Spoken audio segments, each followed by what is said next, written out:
미지의 서울은 낳은 엄마도 못 알아볼 정도로 얼굴은 똑같지만 성격과 모든 것이 다 다른 쌍둥이 자매, 미래와 미지의 로맨틱 성장 드라마입니다. 박보영 배우가 1인 사역하는 작품인데요. 주연 배우 외에 믿고 보는 배우들의 다수 출연으로 더욱 기대가 됩니다.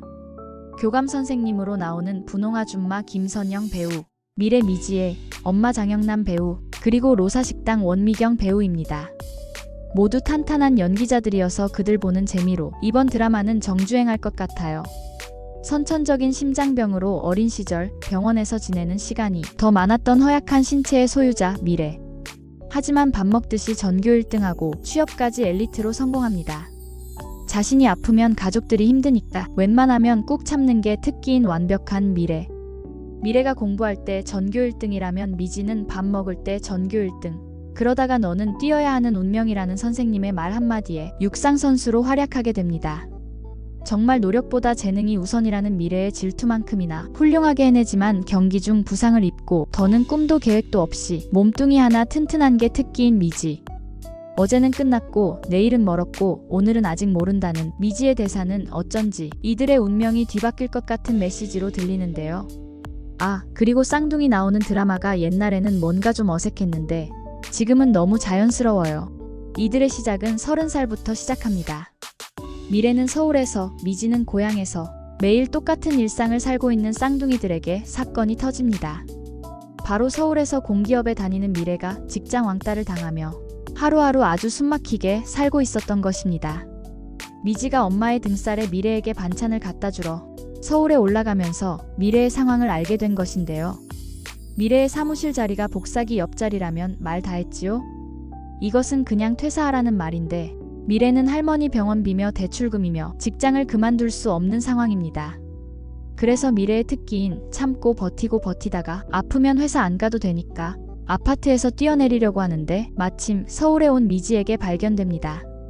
미지는 옛날에도 미래가 모르겠어 라는 말에 항상 무리수를 던졌는데 이번에도 어떻게 할지 모르겠다는 미래의 말에 자꾸 신경이 쓰이고 결국 무리수를 던지게 됩니다. 옛날처럼 서로를 바꾸기로 한 것이죠. 옛날 그들은 각자가 잘하는 것, 미래는 미지의 수학 숙제를 해주고 미지는 미래의 한약을 대신 먹어주었던 것처럼 미지는 미래를 대신해주기로 합니다.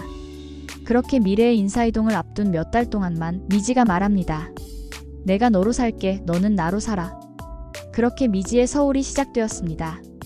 미지가 처음 겪는 서울의 직장 생활은 만만치 않았습니다. 미지는 직장에서 투명인간이었던 미래가 얼마나 힘들었는지 실감하게 됩니다. 그런데 사무실 자체도 숨막히더군요. 가로세로 직각 사무실에다가 뒤에서 보면 모니터가 훤히 다 보이는 게 정말 보기만 해도 갑갑했습니다. 미지는 어느 날 서울 한복판에서 첫사랑 수호를 만나게 됩니다. 물론 수호가 제사 때문에 고향으로 내려온 날 대문 앞에서 난데없이 만나긴 했지만 서울에서 미래의 모습으로 다시 만나게 된 것이죠. 수호는 대형 로펌 변호사이자 미지의 고등학교 동창입니다. 훤칠한 외모에 꼿꼿한 자세. 하지만 어릴 적 교통사고 후유증으로 다리 한쪽이 인공뼈로 대체되고 팔에는 화상으로 심한 흉터가 있고 그리고 난청이 심해서 아예 들리지 않아 학교 생활이 순탄치 않았습니다. 수호의 어려움을 모르는 친구들은 수호를 좀 이상한 애라고 치부했습니다. 그래서일까요? 소리보다는 입모양으로 상대의 의중을 훨씬 더 잘 알아듣는 것 같더라고요. 미래는 사실 회사 상사의 비리를 고발하면서 괘씸죄로 찍히고 대놓고 왕따를 당하고 있었는데요. 수호의 로펌 회사가 그 사건을 맡게 되었고 수호가 담당 변호사의 대타가 되면서 미래의 상황을 알게 되었지요. 미지는 수호로부터 미래가 고발장의 내부 비리뿐만 아니라 박상영이라는 사람과 성 관련 이슈까지 있었다는 말을 듣게 됩니다. 미래야 대체 무슨 일이 더 있었던 거야? 하지만 미지는 미래와의 약속, 각자의 삶은 건드리지 않기로 하자는 그 약속 때문에 수호에게 그건 너의 자의식 과잉이라고 말하며 수호를 밀어냅니다. 한편 고향으로 내려간 미래는 딸기 농장에 취업을 하게 됩니다. 두 사람의 체인지에서 미지의 조건은 단 하나, 무조건 주의회 할머니를 보러 가는 것입니다. 하지만 미래는 가족에게 들킬까봐 할머니 병원에 가는 대신 농장에 가기로 합니다. 농장주의 이름은 한세진. 이태원 클라스에서 살벌한 얼굴에 정 많은 승권이가 미지의 서울에서는 귀농한 전직 CIO로 등장합니다. 그런데 전직이 자산운용사 CIO라면 상당한 이력인데요. 왠지 미래와 만나는 이유가 필요 충분한 요건이네요.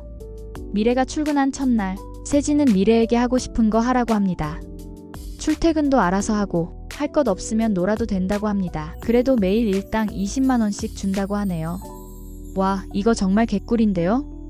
미지와 모든 게 다 다른 미래는 온 동네의 근심거리가 됩니다. 손발 놓고도 타는 자전거를 타다가 넘어지고 전 남친 경구에게 상황극 하듯 대하는 태도며 썩은 표정으로 돌아다니는 모습에 동네 노인들은 뭔 일 났구나 하는 거죠. 사랑니 뽑고도 웃고 다니는 미지, 24시간 밝은 비정상적인 유캔디의 모습에서 미지의 아직 등장하지 않은 힘듦이 느껴지네요. 특히 그들의 방에 고장난 문고리는 미지의 아물지 않은 상처로 보여집니다. 미래는 미지에게 말합니다. 너 아직도 힘들어? 두솔리의 미래는 그렇게 할 일 없이 일주일을 보냅니다. 하지만 엄마의 성화에 이기지 못해 할머니 병원에 가게 되는데요. 엄마도 못 알아보는 쌍둥이를 할머니는 단번에 알아봅니다. 자신들을 알아보는 사람이 딱 두 사람 있는데 한 명은 돌아가신 아빠, 또 한 명은 할머니. 어디 아픈 데는 없냐며, 서울에서 많이 힘들었냐며 할머니는 미래를 빤히 바라봅니다. 나 못 버텼어, 나 도망쳤어 하며 울먹이는 미래를 할머니는 잘했다고 위로해줍니다. 그 시각 서울의 수호는 선배 변호사 이충구와의 대화에서 새로운 사실을 알게 되는데요. 내부 고발자인 미래가 자신의 동창이라는 것을 알고 이충구가 의도적으로 자신을 담당자로 보냈다는 사실입니다. 아무래도 성적으로 민감한 부분이라 미래가 동창생이고 여자니까 잘 설득해서 취하시키라는 의도겠지요. 승소를 위해서라면 물불 가리지 않는 결과주의자 이충구의 신념에 따른 계획이었던 겁니다. 수호는 이충구와의 대화에서 충격을 받고 최 회장의 식사 자리를 거절합니다. 그 순간 이충구의 안색이 변하지요. 이충구는 겉으로는 사람 좋은 표정과 나이스한 태도를 보이지만 속으로는 냉철한 판단력과 치밀한 관찰력으로 상황을 판단하는 사람입니다. 그런데 식사 자리를 거절하고 돌아서는 수호의 표정이 예사롭지 않습니다. 자신을 지킨 안도감인지 새로운 반전이 예상되는 보일락말락한 미소 짓는 표정이었거든요. 아마도 3화에서 수호와 충구 사이에 새로운 대립구도가 만들어지지 않을까 합니다. 수호는 미지의 말처럼 신발에 돌 들어간 애마냥 안절부절하며 뭐 하나 맘에 걸리면 그냥 넘어가지 못하는 사람입니다. 이번 사건도 충구가 자신을 의도적으로 이용했다는 것을 알게 되면서 또 불편함을 느끼는 모양입니다. 수호는 이러한 자신의 천성대로 미지에게 이번 사건을 위해서 같이 방법을 찾아보자고 합니다. 수호는 스스로 아수라 백작이라고 비유할 만큼 한쪽은 멀쩡하고 한쪽은 고장난 자신이 장애와 비장애 사이에 경계인이라는 생각도 했지만 한쪽에 치우침 없이 공평함을 추구하는 생각이 수호가 변호사를 선택하게 했다는 생각도 듭니다.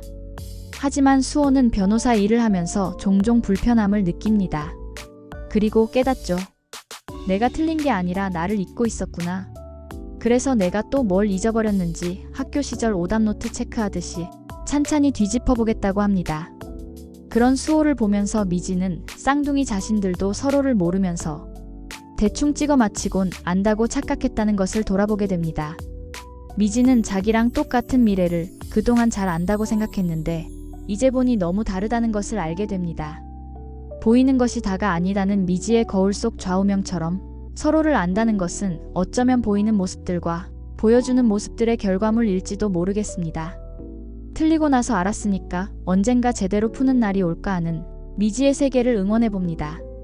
완벽한 미래가 고향에서 할 일 없이 놀다가 창고 청소를 시작할 쯤 서울의 미지도 투명인간 사무실에서 종이약 접다가 외근이라는 말에 꽂혀서 최 국장이 제안하는 감당키 힘든 프로젝트를 받아들이는데요.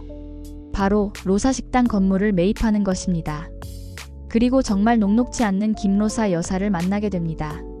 단일 메뉴 30년, 노포 당내장탕집, 1인 손님 안 받고 술반 입금지, 30분 이상 기다려야 먹을 수 있는 당내장탕집에는 단골들이 수두룩 차 있습니다.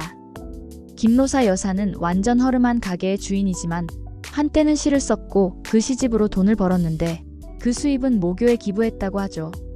그 기부금이 로사장학금이고 로사장학금의 수혜자는 수호였습니다. 여기서 힌트네요. 수호와 로사 여사가 아는 사이라면 미지의 문제를 해결할 수도 있겠는데요. 로사 식당은 미래의 사옥부지 노른자 땅에 자리 잡고 있는데 억만금을 줘도 절대 팔지 않겠다고 하는 김로사 여사의 완고한 태도에 부지 확보에 가장 골치 아픈 가게입니다. 성공할 가능성이 극히 적은 이 프로젝트를 미래에게 맡긴 건 순전히 미래를 팔달지사로 좌천하게 만들 작정인 거죠. 미지는 이런 고충을 미래와 상의하고 싶지만 미래는 아무것도 하지 말라고 하죠. 수호조차도 만나지 말라고 하고 네가 나인 척 수호를 보는 게 싫다고까지 말합니다. 하지만 속 터지는 미지는 매일 로사 식당을 찾아갑니다. 갈 때마다 소금 사례를 맞고 돌아옵니다. 그날도 김로사 여사에게 사정사정하다가 소금 사례를 맞으려는 순간 미지는 난데없이 소리치게 됩니다. 같이 밥 벌어먹고 사는 처지에 이렇게까지 할 필요는 없잖아요. 아줌마처럼 나도 그냥 일하는 거예요. 하지만 또 그렇게 소금 사례를 맞고 돌아가는데 오늘은 왠지 시원하다고 느껴집니다. 숨 쉬는 게 편하고 오랜만에 보이지 않던 마스크를 벗은 기분이라고 할까? 그렇게 사는 건 미지의 세계가 아니었죠. 미지의 삶은 24시간 비정상적인 밝음 그 자체였으나 이렇게 숨죽이고 사는 건 더욱 지옥이었지요. 그런데 그날 저녁 김로사 여사의 전화가 걸려옵니다. 사람 대접해준다며 내일 오라는 것입니다. 미지는 너무 좋아서 호들갑을 떠는데 수호는 그런 모습을 빤히 보면서 너 유미지지? 미래와 미지를 분간할 줄 아는 또 한 사람 여기 있네요. 바로 수호입니다. 물론 미지는 자기는 미래라고 딱 잡아떼겠지만 예전에도 둘이 똑같이 머리에 수건을 둘러싸고 있을 때도 수호는 미지를 알아봤거든요. 3화 예고편에서는 로사 여사는 식당을 절대 안 팔겠다고 하는데 미지는 어떻게든 로사 여사의 마음을 잡기 위해 고군분투하는 모습이 보입니다. 로사 장학금 수혜자 수호의 도움으로 로사 여사를 설득하면 좋겠지만 그래도 미지의 고생이 이만저만이 아닐 것 같은데요. 2화 미지의 서울에서는 서로를 안다는 미래와 미지가 보여졌는데요. 미래와 미지가 서로를 안다는 착각 속에서 깨어나 진짜 자신을 찾아가는 의식성장 이야기가 되길 바라며 저는 다음 리뷰 영상으로 돌아오겠습니다. 이 영상이 도움이 되셨다면 구독, 좋아요 눌러주세요.